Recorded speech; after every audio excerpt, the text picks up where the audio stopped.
आइए हम प्रार्थना करेंगे। प्रभु, हम तेरा धन्यवाद देते हैं कि आपने फिर से मौका दिया कि हम आपके वचन पर ध्यान कर सकें। आज का वचन तेरी तरफ से हो और इस वचन के द्वारा हमसे बातें करना है। यीशु के नाम मांगते हैं, आमीन। भाइयों बहनों, आज का वचन जो हमने लिया है वह है यूहन्ना की पुस्तक, उसका 13वां अध्याय, उसकी 34 और 35वीं आयत में। यहाँ पर प्रभु जी कहते हैं, मैं तुम्हें एक नई आज्ञा देता हूँ कि तुम एक दूसरे से प्रेम रखो। जैसा मैंने तुमसे प्रेम रखा है वैसा तुम भी एक दूसरे से प्रेम रखो। यदि आपस में प्रेम रखोगे तो इसी से सब जानेंगे तुम मेरे चेले हो। परमेश्वर अपने वचन के पढ़े और सुने जाने पर आशीष दे। हम प्रभु का धन्यवाद देते हैं कि प्रभु ने हमें एक नई आज्ञा दी है कि हम एक दूसरे से प्रेम करें।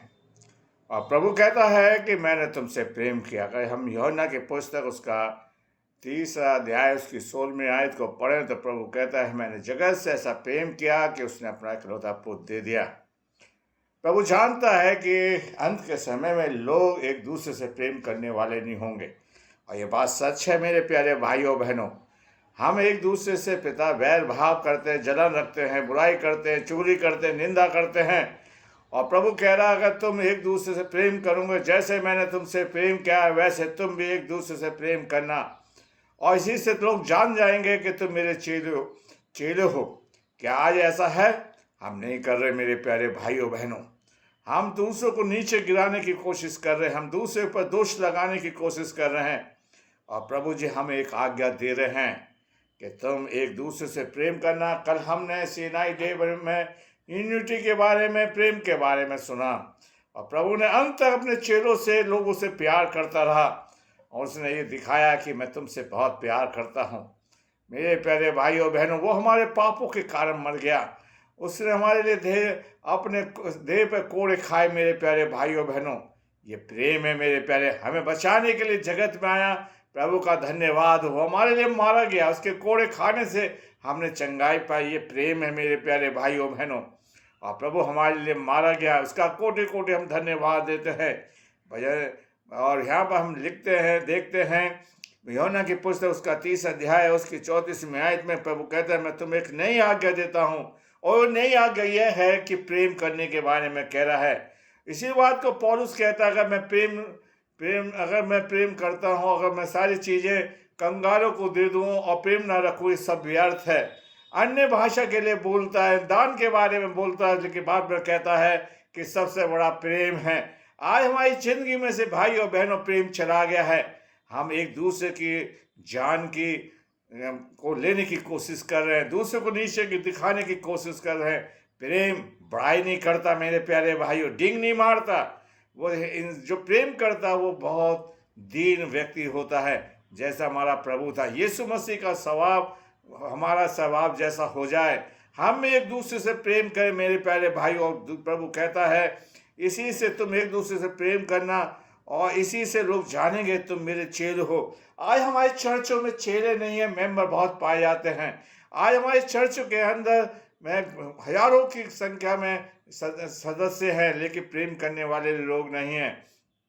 इसी बात को पौलुस लिखता है, यदि मैं प्रेम ना रखूं, अपनी रोटी खिला दूं, ये सब व्यर्थ है। मेरे प्यारे भाइयों बहनों, आजकल हमारे घरों में मीटिंगें चल रही हैं, हम दिखाने के लिए लाखों रुपया खर्च कर रहे हैं, हजारों रुपया खर्च कर रहे हैं, लेकिन चंदा बहुत कम हो रहा है। ये बात को बताता है कि हमने परमेश्वर से प्रेम नहीं किया। मेरे प्यारे भाइयों बहनों, आज परमेश्वर चाहता है कि हम प्रभु से बहुत प्यार करें, प्रभु से इस बात को दर्शाएं कि हमारा प्रभु सबसे बड़ा महान है, जिसने हमें प्रेम करना सिखाया। प्रभु चाहता है कि हमने, और प्रभु जी का वचन हमें बताता है कि प्रभु ने हमसे प्यार किया, हमें बचाने के लिए आया। और यीशु मसीह कहता है, मैंने तुमसे प्रेम किया, इसलिए मैं अपनी जान तुम्हारे लिए दे रहा हूँ। आज प्रभु चाहता है कि हम भी एक दूसरे से प्रेम करें और लोग जानें कि हम मसीह के जन हैं। मेरे प्यारे भाइयों बहनों, अगर हम स्टीफन के बारे में पढ़ें तो वहाँ पर लिखा है, वो पब्लिक से प्रेम करता है, लोगों से प्यार करता है, इसलिए वो पथरवाह किया गया। आज प्रभु चाहता कि आप और मैं प्यार करूं, और हम प्रभु के चेले कहलाएं, प्रभु के लोग कहलाएं, प्रभु के संतान कहलाएं। प्रभु आपको आशीष दे। मेरी आपसे रिक्वेस्ट है कि इसको सब्सक्राइब करिए, लाइक करिए और शेयर करिए। प्रभु आपको आशीष दे। आइए हम आप सबके लिए दुआ करेंगे। प्रभु जी, हम तो धन्यवाद देते, इस वचन को हमने बड़ी कमजोरी के साथ बोया, से सीध से बढ़ाइए। आप हमारी सहायता मदद कर प्रभु जी। प्रभु जी, हमारी कलीसिया में जो लोगों पिता सुनेंगे, उनके घरों में जो नहीं सुन पाए, सबको तो चंगाई देना। आजकल बीमारी चल रही है, फीवर चल रहा है, वायरस चल रहा है, प्रभु सबको चंगाई दे। प्रभु आप चंगाई का देने वाला परमेश्वर, जो बेरोजगार परेशान है उनके सारे दुखों को दूर कर, जिनको के घर में गम है पिता उनको शांति दे। प्रभु तू शांति का राजकुमार है पिता। इस वचन को हम ज़्यादा से ज़्यादा लोगों को बांट सकें और हमारा काम प्रभु तेरा काम प्रभु आगे बढ़ता चला जाए। हम आदर महिमा तुझे देते हुए इस पे प्रार्थना को तेरे बेटे मसीह के नाम मांगते हैं, आमीन।